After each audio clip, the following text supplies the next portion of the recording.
Welcome back in Arcevel's channel, in Arcevel's cooking channel. Yes. Today guys, we will be having a very quick and simple fried rice. Kita niyo yan sa ating title. This is a very simple guys. As in, madali lang talaga as in. Very.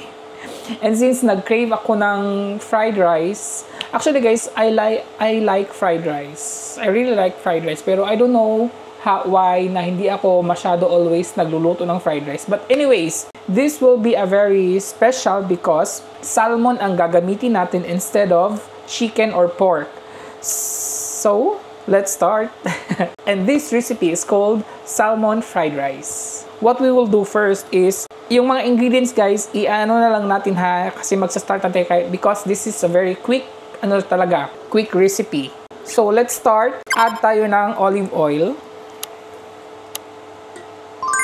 Konti lang muna kasi we will be frying first the salmon. Prituhin lang natin yung salmon first. I think this is mainit na. Ano to siya guys? Salmon fillet. Hindi pa siya masyado mainit but it's okay. Brown na siya guys each side. Look at that. It looks so beautiful. And then let's make it durog-durog na lang.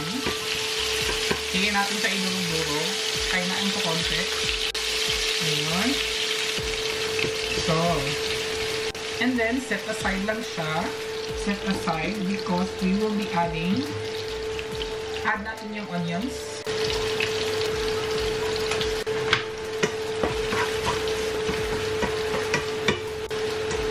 Ayan siya guys. And then, dito sa may part na salmon guys, we will squeeze the half lemon. Paano to siya guys? Pampawala lang sa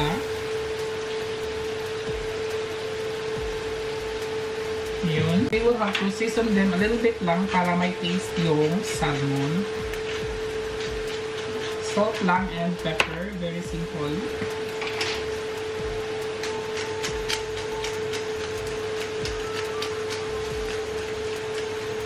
Ayun. And mix lang together. And then this time, we will add the cubes, guys, carrots. Maliliit na cubes lang ko siya guys.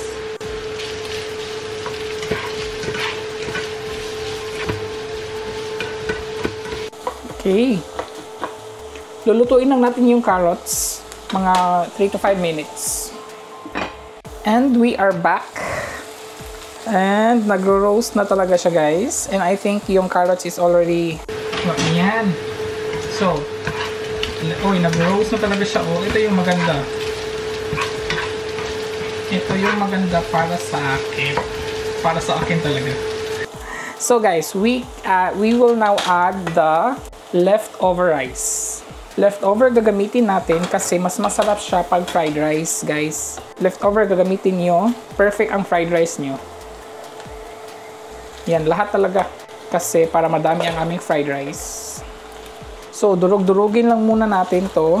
Ang problema is, I will use the spoon para mabilis ko siyang guys, madurog. So, sa mga nagtatanong bakit yung rice ko is my color, this is basmati rice, jasmine rice, and red rice. Or black rice, guys. Ganon. Mix siya. Tatlong klase na rice to.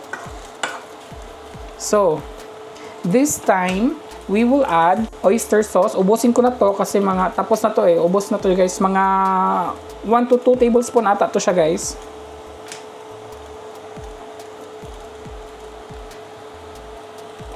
Ubusin na siya. Mga 1 tablespoon lang yun.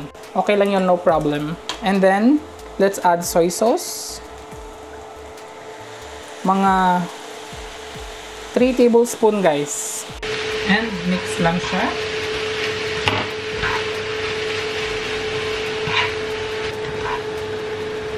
Dalawin natin guys para siya. Ayan. Okay. Nag-mix na siya together. Add lang natin ang ating green beans. Green peas pala, green peas. And another. And also nga pala the scrambled egg. Nagluto na ako ahead of time.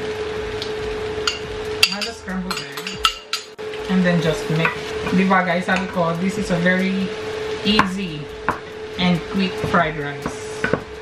Diba ang dami? Hanggang bukas na to. And it looks so good guys. My God. Okay. Mag-add lang ako ng salt.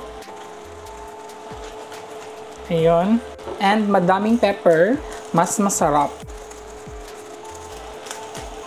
Ayun. Another ukay-ukay. Nakailang ukay na tayo, guys. O, diba? What a beautiful fried rice. And mag-season lang tayo ng spring onions. Ayan na guys, ready na ang ating salmon fried rice na napakaganda.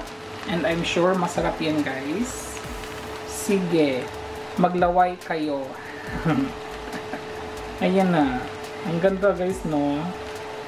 Ayan na everybody, luto na ang ating fried rice. Now, taste test na tayo guys. Let's see kung masarap ba talaga ang salmon fried rice ni RC. Kain po!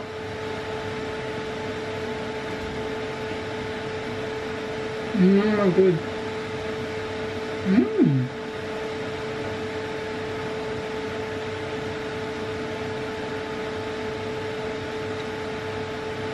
Ang sarap. Ang sarap guys. Nagutom ako. Ang sarap niya. Ang sarap. Kain na po kayo dyan.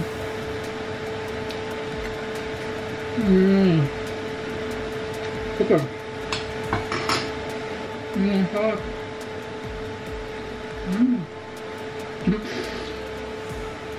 I'm enjoying it everybody. So kayo din, magluto din kayo ng ganito. Try nyo guys. Super delicious. Please guys, try nyo to and ang sarap talaga. Very easy and quick lang talaga siyang gawin. Pag wala kayong time na magluto at nagugutom kayo, this is the best. And before I forget, don't forget to like and subscribe. Ingat po and thank you for watching. Until I'm next time everybody. Cheers!